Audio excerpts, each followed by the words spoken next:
What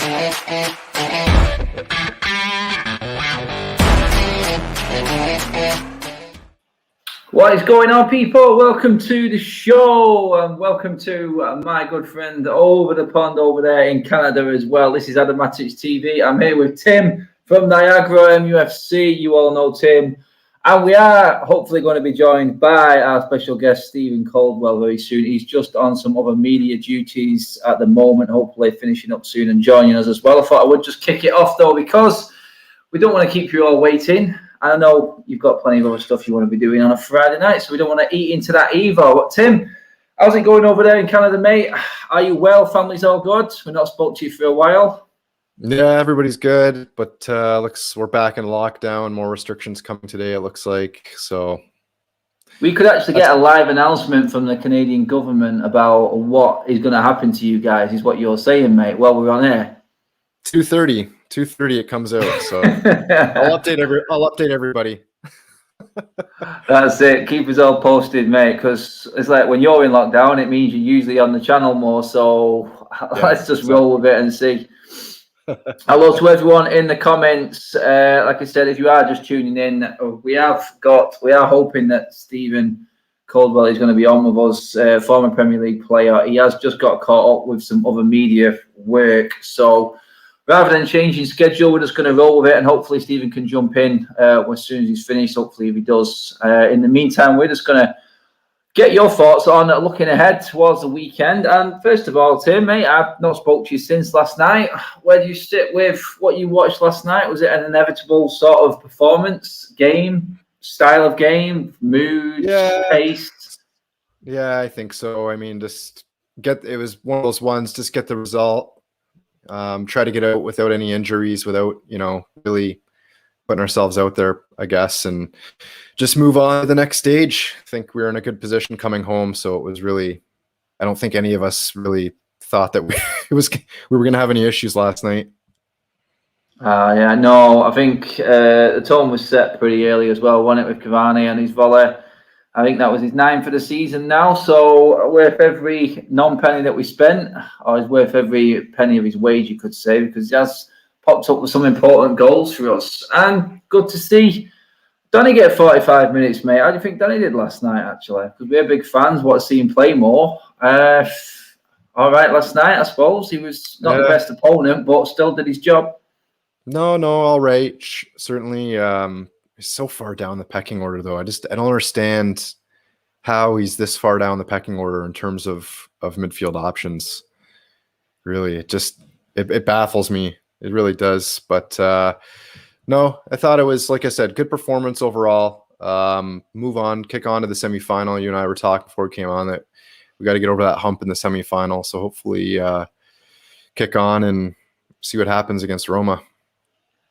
That's it, mate. I mean, looking at Roma, did the job against Ajax, 7th in Italy, in the La Liga, in Serie A. Any concerns? Any concerns really from Roma? Can they really do a job on us? I mean, 7th in the league. I think we've already played one of the best in their league in Milan already in this competition. Yeah, we couldn't really ask for a better chance right now for getting a trophy. No, for sure. You look at it and say, we should sort of see it out, and we should be able to advance and make it to the final. But at the end of the day, we know about our record in semifinals, and it seems like regardless of the competition, our play there just seems to be, for whatever reason, our play just seems to dive in these big games in the semifinals. So just got to get over that hump. I think a lot of it maybe is mental with this club, this group in particular, maybe on that type of stage. And they just got to get over that hump. I think if they get over the hump and get to the final, that's just another feather in the cap, and hopefully they can kick on from there.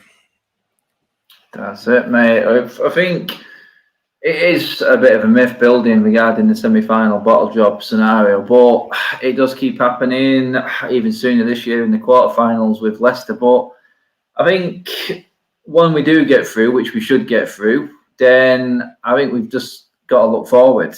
And for me, I don't know where you lie with it, mate. I've said it last night. I said it on other channels as well, that if Ollie does get second, gets that trophy, I think that's enough for him to keep his job. And I think that's it. We go again next season with Ollie, fair enough, but it doesn't warrant a new contract, does it, mate? For the Glazers, or do you disagree? Or do you think it does? Well, I think it's a tough one because I just don't know who else is out there available right now that's going to be able to come in and work within the confines of the football club. And I think that for the Glazers, it will warrant a new contract, top 4, and if he's able to, particularly second place and able to get us to the final. But for them, it's all about top 4. If you finish top 4 at Manchester United, that's the barometer of success at the club that the owners and Woodward have set. That's all they really care about. And so if that happens, then for them, he'll have met his target. And so whether we think he needs a new contract, I guess maybe I would say I would probably lean if he gets to the final and we finish second, I'd probably lean towards yes. But for them, for sure, they'll reward him with a new contract. Yeah, I mean, we all know how they work. It's mediocrity circuit. Shout out to Alien. I just got a haircut time, Tim. Is it not look like he's had an haircut, Alien, mate? You're not impressed, are you, mate? Right before lockdown, mate. I think it's actually because mine was looking so much like a hobo do. Mine looks a bit more drastic because it has been trimmed down. I think Tim's is always quite slick, so I think that's what it is. It just doesn't look like Tim's done much. Well, when you look at mine, if you watched me last night and then look at me today, watch both videos, and you'll understand what I mean by that. But it is a case of well, Tim keeps more control over his. I don't. It's as simple as that. It's as simple as that. Anyway, moving on. I mean, what are the odds, mate? And well, it is a big ask, but we could get a Manchester-London final in both European Cup finals. Very interesting. We could be getting a City-Chelsea and a United-Arsenal in Champions League and Europa League, respectively. I mean, what are the odds, mate? What are the odds? Yeah, it'd be a good shot for English football for sure, wouldn't it? I think it showed the power of the Premier League anyway. Yeah, for sure. It would be nice. It'd be nice. I'm trying to debate if I like Zane will be all over us if we have that final, but there's really nobody else left in the Europa League that you would look to. A semifinal last year was at Sevilla. I'm trying to remember. It was they've won it. Like they pretty much own that competition. So yeah, they're the dogs in it, aren't they? Yeah. So I think when you look at what's left, there's nobody in that competition that really scares me. It's just a matter. I mean, if you look at United, if you look at the teams that are left, you look at United. If we come out and play and our players perform the way they're capable of performing and the way that we're capable, we know this team's capable of playing. There's really no reason why we shouldn't go on and win it. No, definitely not. I think we're looking at it right now going, this is looking at on paper, the teams that are still in it, there's never ever going to be a better chance. I think the last time we looked at it in this sort of situation was when we did win it against Ajax. Yeah. I thought the same last season, I'll be honest, mate. I thought last season we should have won it as well. But and again, we came up against the Sevilla winning Sevilla, who just got a romance with this competition. Yeah. And it always seems when the chips are down, no matter how bad they've been playing or how bad they've been in the build-up or bad a season they've had in La Liga, they always turn up trumps for this competition. Yeah. So for me, it's a better chance. But then again, like Big Ron has said, Alien's not as concerned about it, but Ollie hasn't beaten Arteta's Arsenal yet, mate. So is that a worry for you? A little bit, I suppose. You run into. He seems to have, he seems to have decent success against Pep. So it makes you wonder what it is with Arteta they keep pulling over on us. I mean, the last time we played them at Old Trafford, the 0-0 was dire. Pogba just coming back. So maybe a fit Pogba, if he stays fit the way he's playing, is that the difference maker in the game against Arsenal? Potentially. It'd be nice to finally exercise those demons, if you will, and get one over on them. Yeah, that's it, mate. I mean, we haven't spoken for a while. We might have. Well, we're still hoping for Stephen to come on and have his say going forward. Looking at the game ahead towards Burnley, we've got a conundrum with certain players that we know could leave the club this summer, and I think Cavani, for me, is the biggest concern right now, because if United are looking to improve the squad in certain areas where we know we need to, i.e. right wing, holding midfield, we know that we can't really afford to go out and buy another striker as such, can we? No, it's definitely a worry, and it's I think it was a position that we sort of touched on, that it was one that we needed to address. But I think we all hoped at the start of the season that Martial would continue the run of form that he had last year and go kick on. I mean, at the start of the season, we were all saying that it was Cavani who was going to have to come in, and he was going to be the one trying to take the number 9 position away from Martial, and it just completely flipped on its head. Yeah. So whether Martial can, I mean, I think at this point, I think we've seen enough of Martial to say, I don't know consistently if we're going to get the number 9 play out of him that we need. If Cavani leaves, I think what we're seeing right now is you need a seasoned goal scorer. You need somebody that you can count on for like Cavani a few years ago. You're looking at a 20 goal scorer season from him. Yeah. So I think that you need that. You need 20 goals from your number 9 position at least.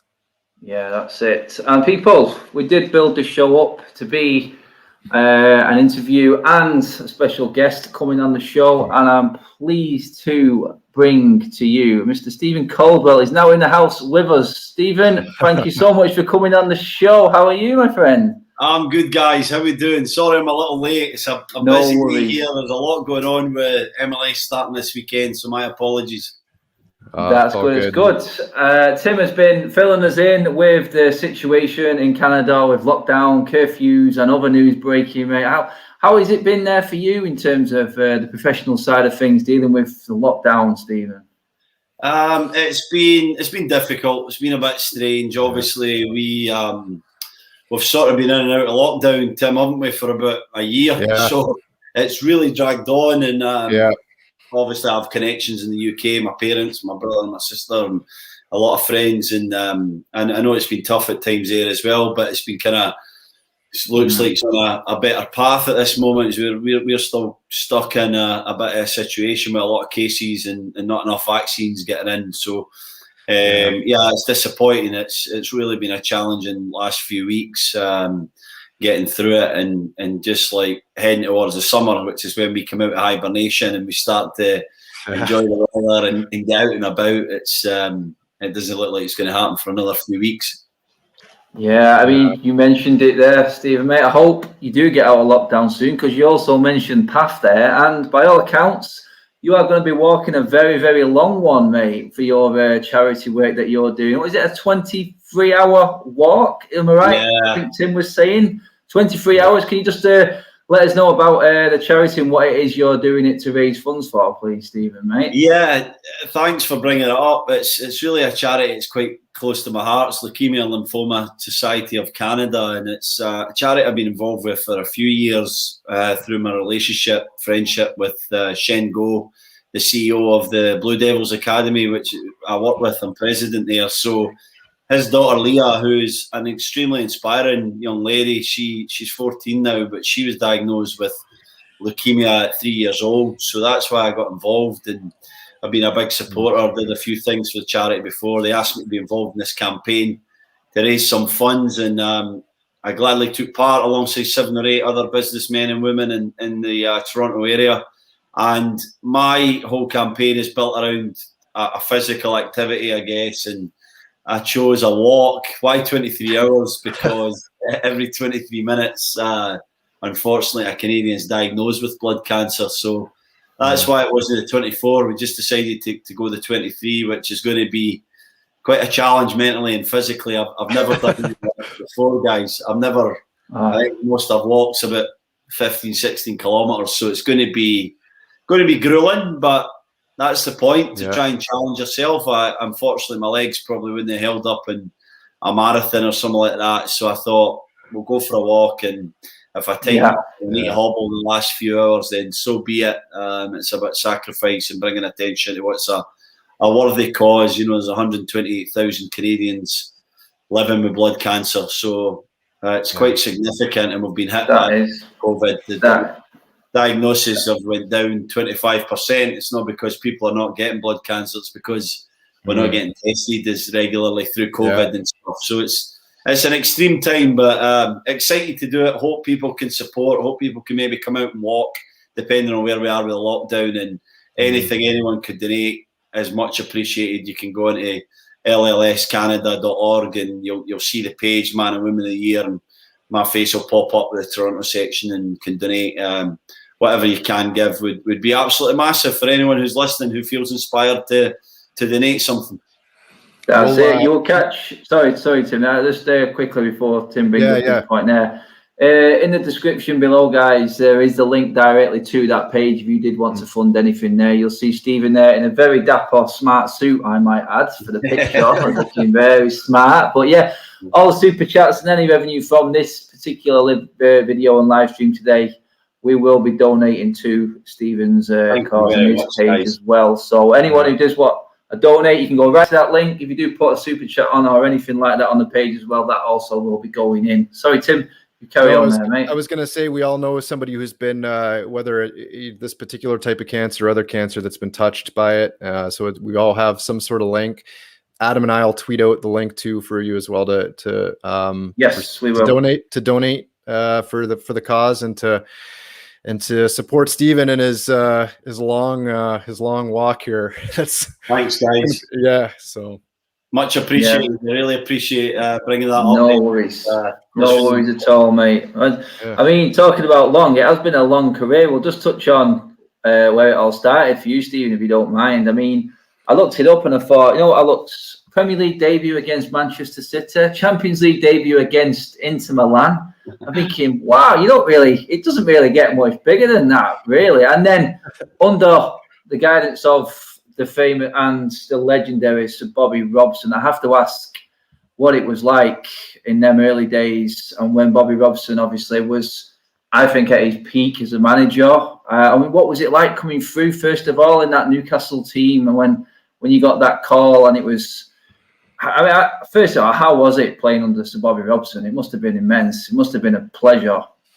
Yeah. I mean, an amazing guy. There's still so many things I've learned from Sir Bobby that I've kind of took on through my playing career and then into my post-playing career and coaching and other walks of life. He's just like one of the inspiring men who just kind of came up with the right thing to say at the right time. Wonderful. Like I love Newcastle. It's a club that I grew up at. It's it was a tough kind of journey, I guess, from sort of youth team to reserves to first team, and there was moments where I didn't know if it was going to happen and I was going to actually get into that first team. But Bobby gave me my chance. Played a few games, had a great time there. Champions League football, Europa League football. Finishing third. I think we finished fourth, third, and fifth in 3 seasons in a row. So it was the real glory days, Newcastle, and unfortunately a lot of young viewers listening at the moment probably don't see Newcastle in that light, but we remember when they were pretty significant. So great time, great man, great club, but ultimately I wanted to play more regularly, and so I moved on and I decided to go and become a regular somewhere else. That's it, mate. I think there's a lot of players who can relate to that sort of situation. I mean, like you said, then it would be difficult to get into a Newcastle team now, but at the peak, like they were there, really, in terms of some of the players that were in that Newcastle team. I mean, were there any standout sort of like you walked onto that training ground or that pitch and you was in awe of when you was playing in them early Newcastle days? Was there anyone who really stood out for you or even helped you a lot, really, in your progression? Yeah, I mean, there was some superstars back then. I remember, actually, you guys, this has been relevant to this podcast, but there was when I was a kid, I was highly thought of, and I was asked to come down to St James's for that famous game against Man United when Cantona scored the goal, and when it sort of the belief in Newcastle started to drain away in that season. And I was in the changing room before that game. I was helping out the guys with their kit and their boots, and I was only sort of 15, 16 at the time. But that changing room had Ginola and Rob Lee and Shearer and Ferdinand, and I don't know if Shearer was there actually, but a number of superstars within that changing room. And what an experience to be involved in as a teenager from Scotland. And Shearer's the one that always springs to mind. Just a terrific player, terrific person, real leader. There was Gary Speed, God rest his soul, an amazing father figure to me, like real influence on my career, was always so supportive. Shea Given, Steve Harper, Rob Lee, Warren Barton. Names. Too many to mention. Great people, and really taught me what it meant to be a top pro and to look after yourself properly and to do the right things to try and forge out a successful career. That's it, exactly, mate. Was the one particular game when you first came through and you thought, oh my God, this is the different league now. This is the big league. Was there any particular game that springs to mind when you thought, yeah, I'm here now and this is a totally different level? Is there anything like that springs to mind? Yeah, like when you get in the team to start with, you realise the intensity of the Premier League. You're like, my first game was at Main Road against Man City, and George Weah was playing for Man City at the time. He was like, I watched the years before, and Serie A for AC Milan, and watching them dribble through the whole team and put it in the back of the net and stuff like that. So, you get to that stage and you realise the mentality that's needed to play at that level, not just the skill, the dedication and the toughness, I guess. Like you can't believe the physicality when you get in from reserve football. It's just like, feels like another world. And then you get in the bus and you're all chuffed with yourself heading back to Newcastle and you think you played well, and then you realise that you have to get that level of intensity again next week or midweek, and it's just overwhelming at the time. It's just like, oh my God, I don't know how I'm going to reach that sort of like level, that intensity. So that's kind of what you learn. That's how you grow, and then you realise that how to prepare properly and be in that level playing field. Try not to get too up and down, because the nervous tension is just as important as controlling that as it is the kind of physical side. So brilliant times, but what an experience. Some of the guys I played against, Henry was incredible, Rooney, Van Nistelrooy, Juan Pablo Anquel, I always bring him up. He was one of the best players I ever played against, guys. He was incredible, Colombian international. Wow. Played Red Bulls, played Aston Villa. Alan Boksic, Croatian, played for Middlesbrough. Remember it? Yeah. You sort of remember the games where you really had a tough time, and you think, wow, what an experience that was. Yeah, it was tough at the time, but I'm glad I went through it because, I know what it feels like to play against some of the world's best. Trickier players for you, would it be the physicality that you liked, or was it, in terms of defending, or I guess the players that would be able to, turn on you or turn and be able to run at you that gave you a bit of a tougher time? Which ones? Yeah, I always think of Henry because he just had everything. He was. There's some mentioned a lot of great names there who were really particularly brilliant at certain things, but Henry was. He stood off on me. He got it and turned and ran at you. He got too tight. He spun you. Yeah. He just had everything, and you were sort of like, what are the answers here? What can I do to stop this guy? So he was particularly special. Drogba was physical, and you knew you had a battle on your hands, and he could certainly run as well. But the one guy that I always think about is, well, I guess too, Henry was far and away the best player I ever played against, but I'll never forget playing like a young Wayne Rooney, and when he was at Everton and coming through, and just the level of soccer, football intelligence that he had, the sort of IQ and the way that he read the game was like nothing I've ever experienced. And played against Wayne a few times and enjoyed the battles with him, and really privileged to have been in the same era as a guy like that. Oh, amazing.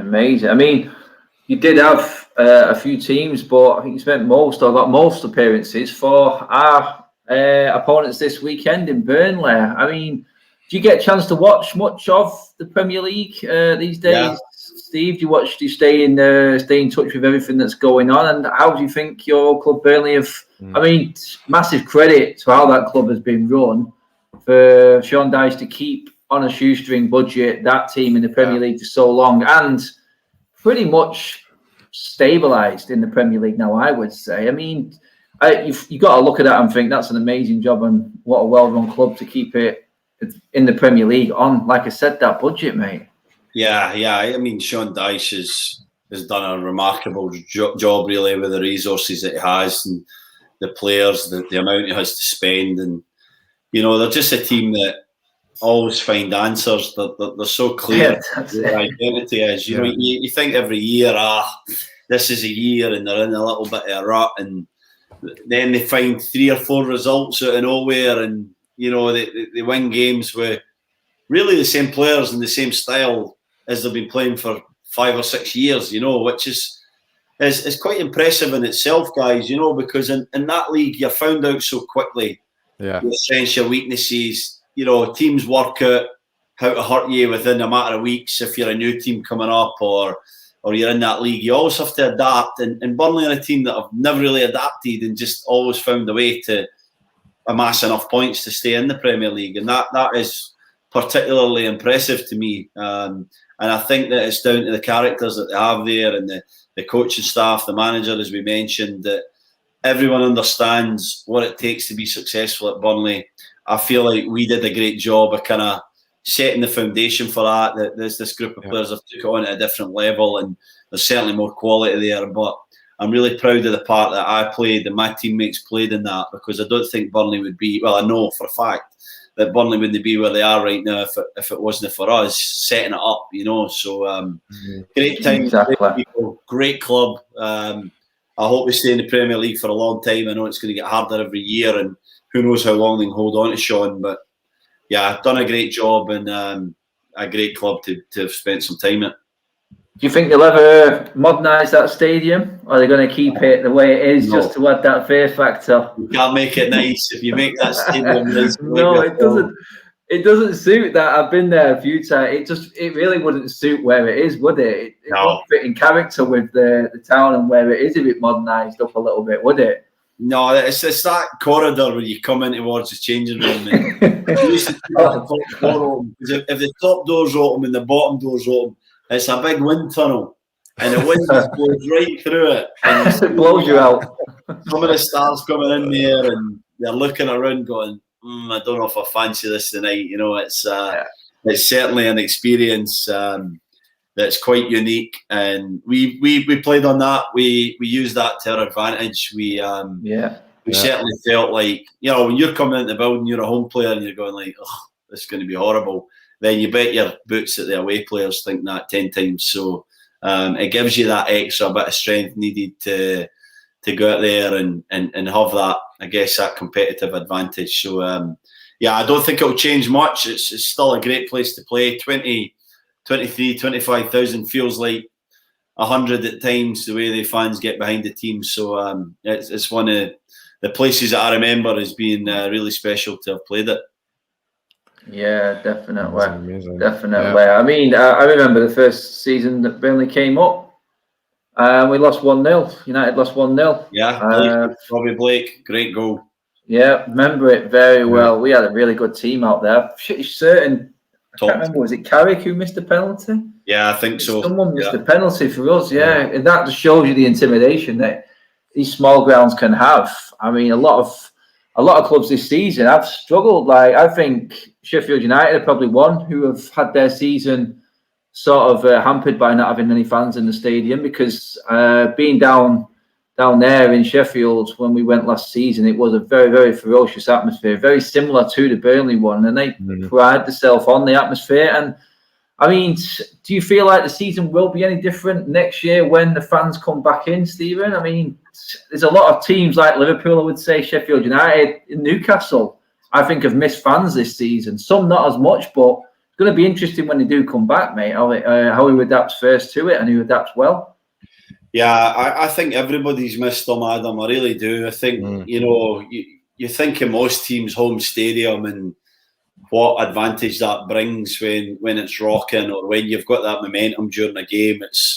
It's natural that it's going to have an effect. You're at a Goodison Park and Everton are on top. It's not a good place to be, guys, or Old Trafford. Or I really believe that everyone can get going when it really matters. So you mentioned some of the bigger ones there, like that have really been affected, the Newcastle, Sheffield Uniteds of the world, and in many ways, Steve Bruce has maybe had an advantage because it would have been a hard place.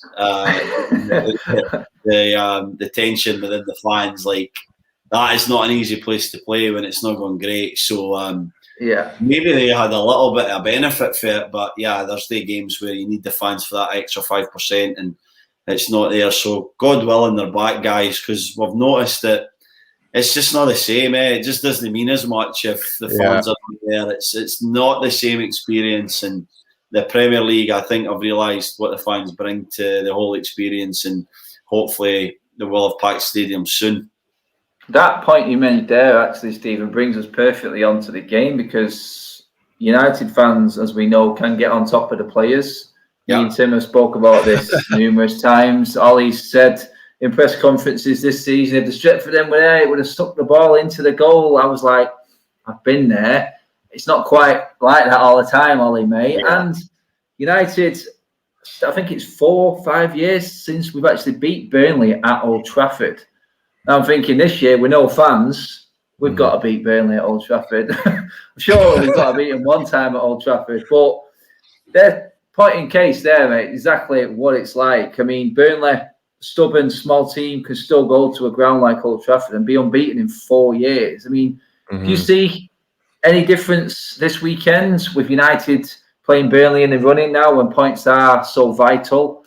Burnley obviously fighting as well, but looking quite safe now, I would say, looking at the table. I mean, how do you see the game going this weekend with United and Burnley? See it being a tight game, tight affair again, as it always is with these two? Yeah, I think so. And the reason is, what we're going to get for Burnley. They're going to be tough to play against. Lots of men behind the ball, trying hitting the break, longer balls, work on scraps. It's sort of how they've had their success against Man U recently. And I'd say that's the kind of style that has really affected Man U in the last couple of years. That team that comes and bunkers in and can be quite dangerous on the break. So I would imagine the game will take a similar path. What changes that? Obviously an early goal. If United can get on the front foot and get that early goal, then Burnley have to come out and the spaces will appear. And I certainly think there's a massive golfing class between the quality of the 11s, and I think Man United are coming into a good part of their season. I really think that they're playing some good stuff. They've obviously got a big Europa League semi coming up. They're pretty established in that second place. So I think they've had a decent year, to be honest, guys. And I think that they'll want to finish it off strongly. And Ollie will desperately want a trophy. I think he needs a trophy, guys. Like, I think that as well as he's done, if he doesn't get that trophy, and I fancy them getting to final. But the worst case scenario for me is they get to final, they're playing Arsenal, everybody's got win. Can you imagine the pressure? He's going to feel it because he's had the terrible semi-final losses. And anyway, I'm not trying to be negative, but I do believe Ollie's he's done some great things at Man U. I've always been quite a critic of his, to be honest. I don't think he should have got the job, and I don't think he's big enough to take that club to where it needs to be. But what he has done is brought back, you mentioned the Stretford end would pull the ball in the back of the net and this kind of stuff. He's really brought back that Man United identity, what it means to play for that club, the passion. He understands a club as well as anybody. And so that's been really great to see. I think they need a proper tactician now to really get these guys to their maximum, because I think there's more for this group of players, boys. Definitely. Sorry, Tim, what you touched on it there. Yeah, I was going to say you touched on it there with teams sort of know how to beat us. I mean, you can press the lines, you settle into a low block, and you force United to sort of break you down. And it just seems time after time after time, this team really struggles to be able to pick them apart and open teams up. What, like, is there something that you see in particular that is causing us to struggle so mightily against teams when they do that? I think that the profile of players really thrive on spacing behind. You know, the Marshalls, the Rashfords, Greenwoods. They're pacey, they're direct, they're to the point. So I think when they play within that style, it suits the players, and then the spaces appear for Fernandes. But when things get clogged up, and you know, you've got Fernandes maybe being a little bit kind of man-marked, he can be easily played out the game. And then this is where I think the key is, and it's no disrespect to two players I think have done well, Fred and McTominay, or Matic, but you're missing that creativity, aren't you? You know, you're missing that guy that can go. Stephen Caldwell knows everybody. He sees it as well. I'm sure you haven't watched any of our shows. Guys, I love McTominay. Like, I really believe what a great player he is for a squad. He can play 3-4 positions. He does every part of the game. He's as fit as a fiddle. But, you know, alongside Fred, I think you lack that creativity. So, I don't know, maybe one of them missing out and Pogba playing in that deeper area on Saturday would work for the team. And I think that it's a better way to break them down. And Cavani's just that special striker. He doesn't need more than one chance. One chance is in the back of the net. So I would be looking to play him as well, and try and get the ball moving quicker, side to side, to create the gaps and stretch Burnley to utilise the difference in quality. Yeah, I mean, you pretty much nailed. It's like Tim said there. I'm sure you've been watching all our shows, mate, and what we've been complaining about. But I'm going to go with what you said. I'm in a predictor league on another channel, which I'm doing poorly at. So I'm just going to ask you, Stephen, what you think the result will be this weekend. I'm just going to go whatever you say, because you pretty much nailed everything else. So this is on you now, mate. What do you reckon the score will be against Burnley at weekend, mate? I'm actually in a predictor league as well, Adam. I'm in the UK. Hey, please tell me you're doing well now. I'm actually not doing so well this season. I won it a year or two back, but I'm sort of like 7th or 8th this season within a group of pros that do it. And I think I went for 3-1 Man United. I think Man United will score 3 goals. I remember that, and I was humming and hawing over 0 or 1 for Burnley, and I think I went for 1. So I think Man U will break them down this weekend. I do believe that, you know, it's getting to that point in the season where I look at some of their players. I feel like they're playing really good stuff. So I think they'll have too much for Burnley this weekend, and Burnley have been. They're sort of, when they're bad this season, they're really bad, you know. So I think they're not in the greatest of form. I watched them against Southampton, brilliant for 20 minutes, and then pretty awful for sort of 70, 60 minutes. So I think Man U will have too much for them. Yeah, well, I'm hoping so. I'm going to go with 3-1, and then I'm going to blame Stephen if it all goes wrong. I've got to get out of jail first. Hope Burnley score first then. We do. It's all good. It is all good. I'm going to leave this. I'm going to leave this next bit to Tim, because he's got a keen eye on this one. You're now part of the Youth Canadian coaching setup, I believe, the Stephen. men's national team. Yeah. And I believe. Danny Dickio was on the show with us not too long ago. He said he's miles better than you in the coaching department. But that's for you two to debate anyway. But no, Danny was really cool, and he did give us some good insights into how things are run there in terms of the coaching setup at that level.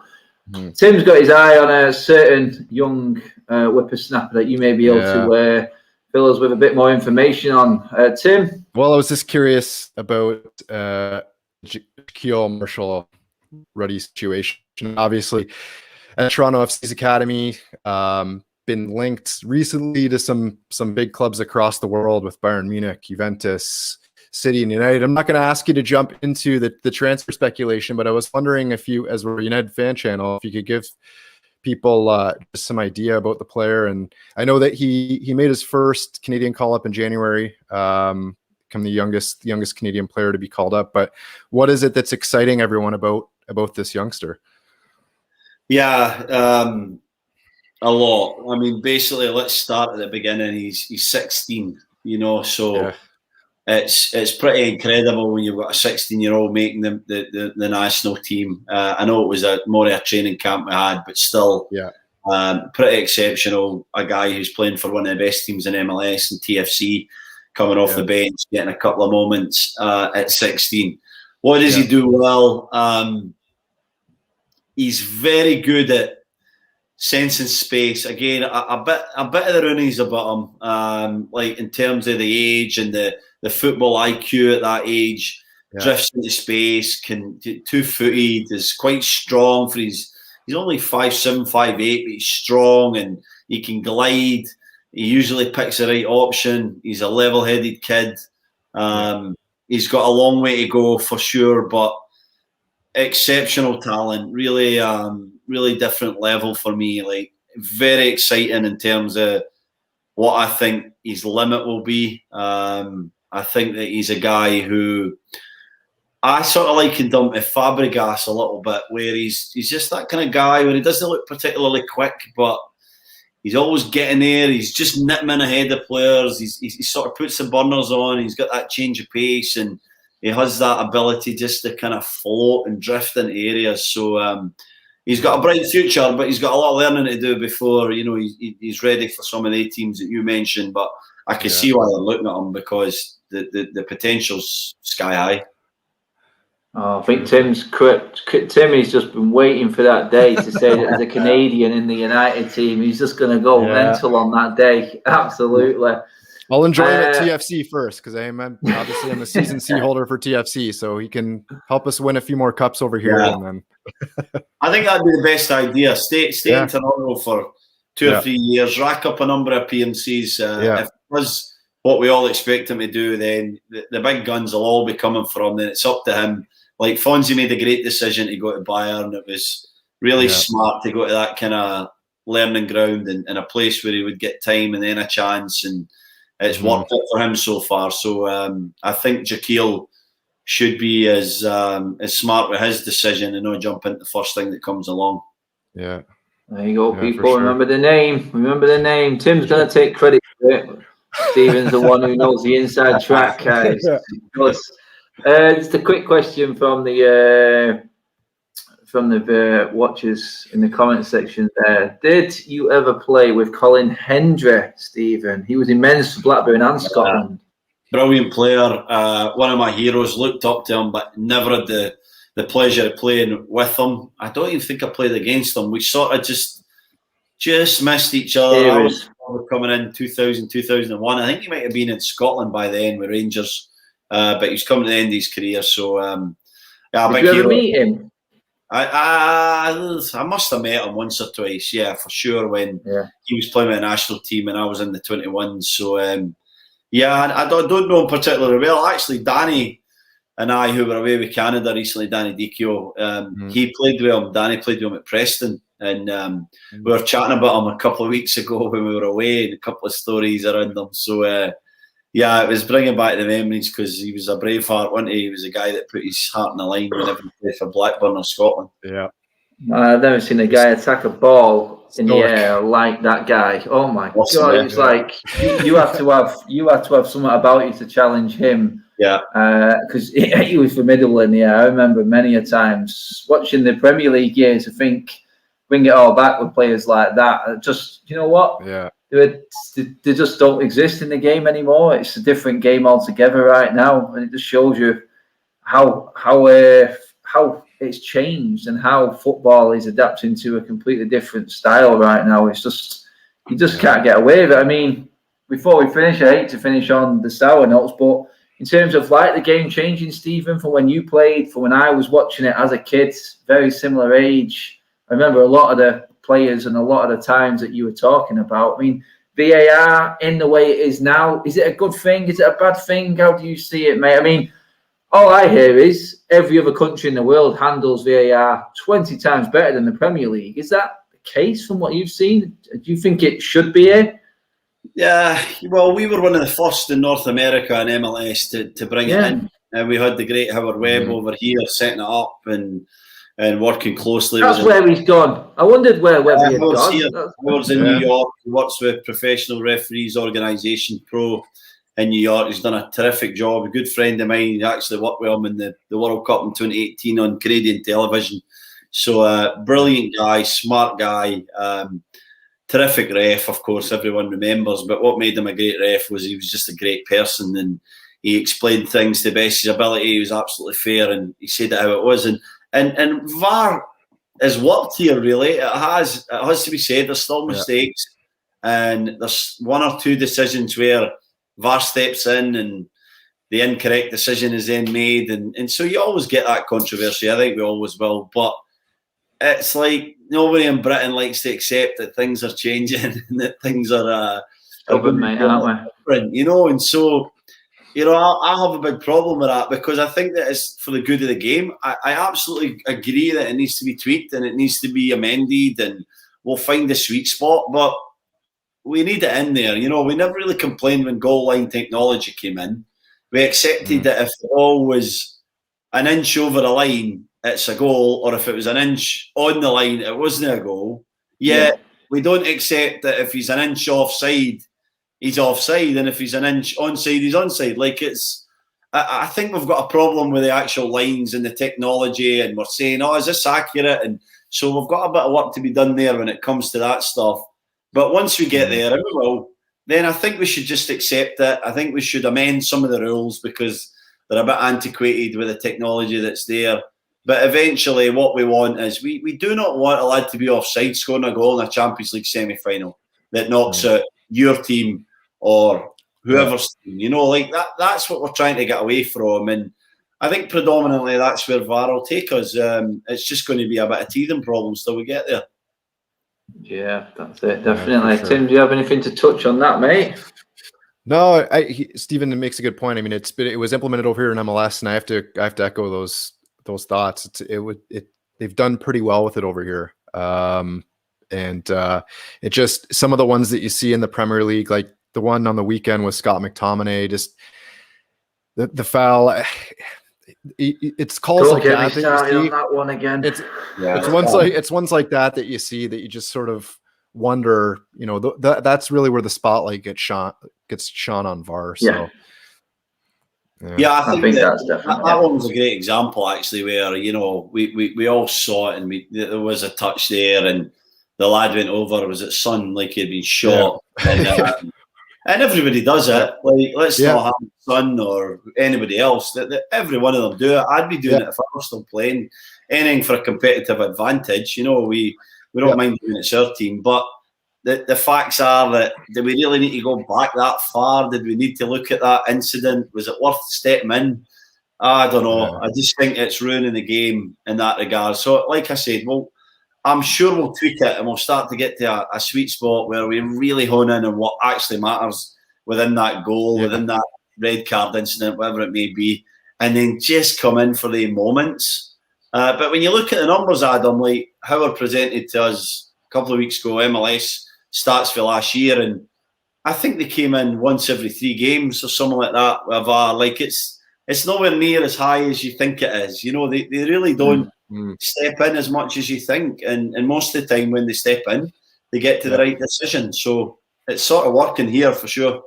That's it. It's just like I said, some people just want to have an excuse, and I think it's an easy one right now for a lot of bad performing players.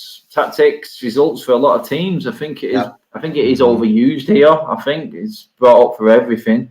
I think my worst case scenario one was the Souček sending off against Mitrovic. That was the one that really riled me. I was just like, you've just been and watched that, and you have to have been told or trained as a referee to think that was an offence. The fact that the FA overruled it the next day was even more embarrassing. I think sometimes it comes down to the referee as well, and human error is always going to be there. You feel like the referees almost feel like if they go to the monitor that they have to. Yeah, that's right. Some of the refereeing, and it's to Stephen's point. Like it's not necessarily maybe VAR, but you know, it's the referee still has to watch it and make that decision. So if they're seeing it, maybe it's an issue with how the referee is interpreting what took place on the screen, it's a strange one sometimes. Here's my view on that one, guys. Like, look at the players round about. You know, nobody was complaining. Everyone understood that it was accidental. It was part of the game, and they'll have some perception about what everyone else is doing around about it. Instead, they go into that robotic referee mentality where they look at the letter of the law, and you know, I think we'd rather see them be more human and understand. Well, look, nobody's complaining. There was nothing in this. They should understand that. And then also, the last thing I want to say on VAR is, let's get that communication clear. Let's all see it, hear it on TV. Yes. Get it published. Have refs post-match interviews. Refs should be giving interviews the same as coaches. Stand there, say why they made their decision, admit when they got it wrong, tell everyone they're human. We understand. Imagine how hard that would be, guys. That refereeing a so. There's loads that comes into it. I just think the way that they keep that silence and they stick to the letter of the law and they don't really look at the perception of what's happening around about them with the players means that they get themselves in trouble. So I'd like to see some changes there. That's it. And on that note, we will wrap things up. Before we go, though, guys, again, at the start of the video when Stephen came on, we announced that obviously Stephen has got his fundraising for blood cancer, and the page is in the description below, guys. So if you did want to donate or get behind Stephen's cause there, he is doing a 23-hour walk to raise funds. 23 hours. Yes, you heard it right. That's a long one. But if you drop down in the description below, guys, the link is there. I put it under help Stephen there. The link is there to his page as well, guys. So get behind him, guys. Get behind donate. It's for a good cause. And Canada, where it is now, guys, you guys in lockdown, every little bit or something positive is always good for someone out there. So do drop down in there. All left for me to say is, Stephen, it has been an absolute pleasure you coming on the show. Thank you so much for your time. I know you're a busy man. That's what I thank Tim for getting in touch and bringing you on the show as well. It has been a brilliant chat and I've absolutely loved it. Is there anywhere else that people need to go, Stephen, to follow you? Certain socials that are easier for them to find the link? Yeah, easy to find. I'm on Twitter. I'm on Instagram. I think my name's Steve Caldwell, but easy to find. My links are in my bio. You'll hear a lot about my charity stuff at the moment, but yeah, no, I'm usually harping on about some football. I love all football, and I wish Man United every success. I know most people on here are Man United fans. It was a club that I loved to watch when I was a kid. So yeah, I've still got a bit of soft spot for Man United. A great club, great people. Some of my friends have played there, and good luck for the season. Thanks for having me on, guys. No worries at all. No worries at all. Everybody, do give the video a like, guys. Let's share the video. Let's get the word out there as well. There is a bigger meaning to this video as well, as you've just heard then, guys. So we'll be promoting it out there as well on our socials. So give it a like, share the video, subscribe to the channel for more content like this, guys. But for now, for me, Stephen and Tim, we're out of here. Enjoy the weekend. Enjoy the football. Take care. Stay safe. And we'll see you very soon. Cheers, mate.